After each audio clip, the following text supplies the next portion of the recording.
En este video vamos a estar hablando de bioseñalización, en particular de los receptores de tirosina quinasa y principalmente, digamos, aplicado al caso de la insulina, que es, digamos, esta hormona actúa mediante receptores de tirosina quinasa.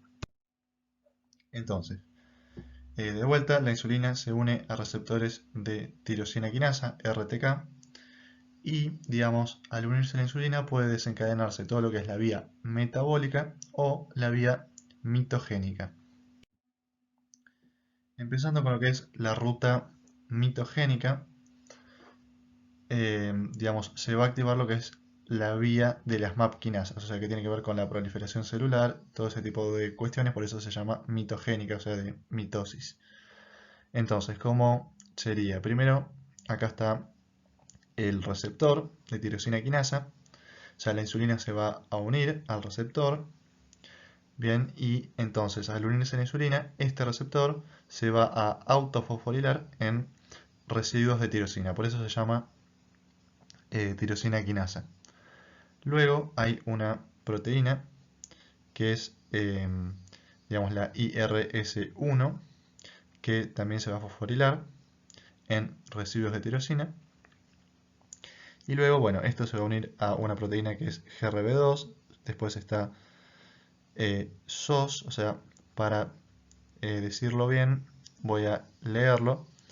Bien, o sea, el receptor de la insulina fosforila a IRS1 en los residuos de tirosina, esto ya lo habíamos dicho. Después, el dominio SH2, que es de esta proteína GRB2, se une a este fosfato del IRS1. Entonces, después SOS, esta proteína SOS, se une a GRB2, después RAS, y digamos, se genera eh, la liberación de GDP y la unión de GTP a la proteína RAS. Bien, luego, una vez que fue activada RAS, esta se va a unir a otra proteína que es RAF. Bien, entonces ahora RAF va a estar activa y lo que va a hacer es fosforilar a MEC en dos residuos de serina. MEC fosforila a ERK, o sea, MEC es una quinasa que va a fosforilar a ERK, que es otra quinasa. Bien, acá lo dice, residuos de tirosina y de treonina, activándola. Una vez que está activada, ERK va a traslocar al núcleo. Bien, acá lo dice, se digamos, trasloca al núcleo y fosforila a factores de transcripción nucleares, como por ejemplo este que está acá, ELK1, y los activa. Entonces, al estar activos, estos factores de transcripción van a, digamos, unirse a los elementos de respuesta del ADN y van a favorecer la transcripción del RNA mensajero. Acá lo dice, bien, estimula la transcripción y, bueno, y la traducción de un conjunto de genes que son necesarios para la división celular. Por eso estamos en la ruta mitogénica, porque toda esta señalización que se produjo por la unión de la insulina finalmente permite la expresión de genes que son, digamos, necesarios que se expresen para promover la proliferación celular. Pero esa no es digamos, la única ruta eh, de señalización que puede desencadenar la insulina, sino que también está la ruta metabólica. Y acá yo puse que en la imagen se muestra la regulación de la glucógeno sintasa. O sea, sería como un ejemplo, no es la única enzima que va a regular, pero una de las enzimas que regula y por lo tanto regula el metabolismo de la glucosa, es este es un ejemplo. Entonces, ¿cómo sería?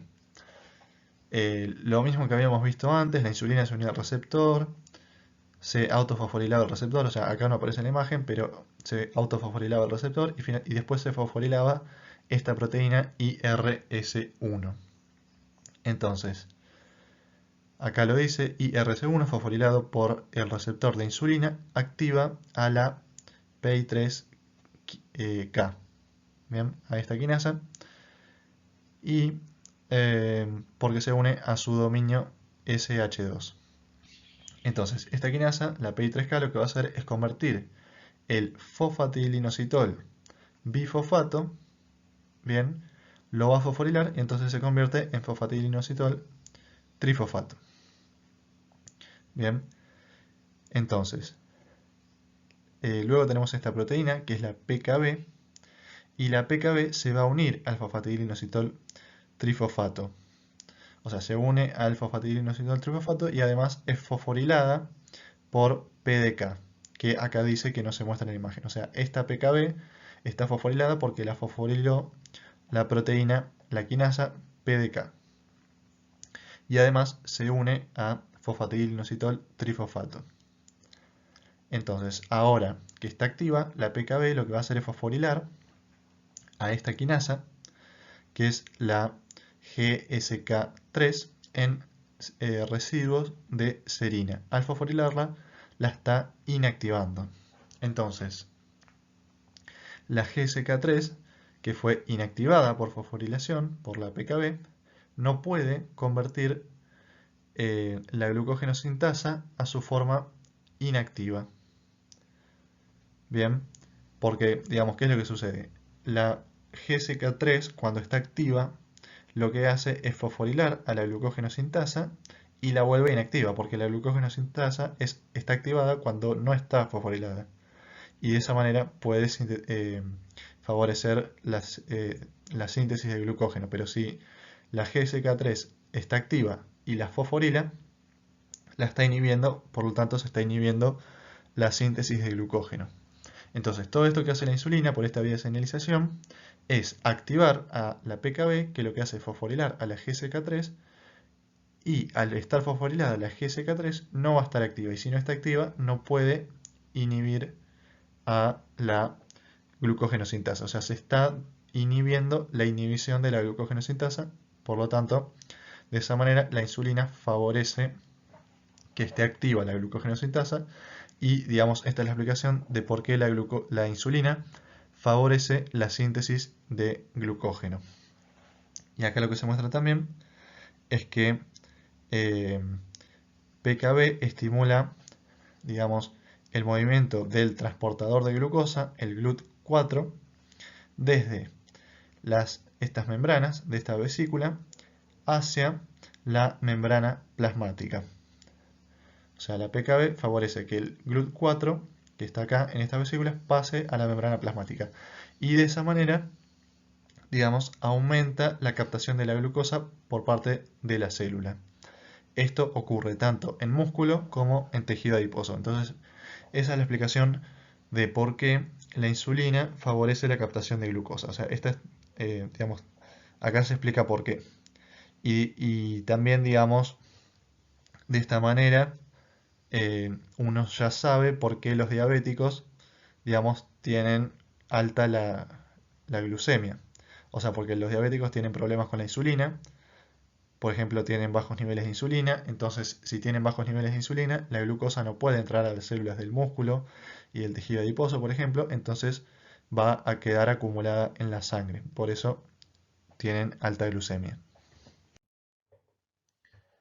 Y por último, bueno, nada, esto en realidad lo acabamos de decir recién, que también la insulina va a estimular la captación de glucosa tanto en músculo y en tejido adiposo mediante la translocación de GLUT4 a la membrana plasmática. Y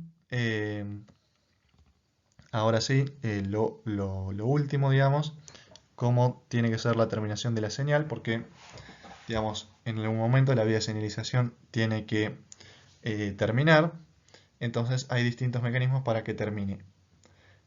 Digamos, uno de los mecanismos es mediante fosfatasas. Estas fosfatasas lo que van a hacer es desfosforilar o al receptor de tirosina quinasa o a la proteína IRC1, etc. Y de esa manera se inhibe la señalización. Y después también tenemos la proteína PTEN, que lo que va a hacer es desfosforilar a el fosfatidilinositol trifosfato, pasándolo a fosfatidilinositol bifosfato. De esa manera también se corta la señalización. Otra forma de la terminación de la señal es la fosforilación en residuos de serina y treonina. Eso lo que va a hacer es también atenuar la señalización. Y además, esto ocurre también en los receptores de tirosina quinasa o la proteína IRS1.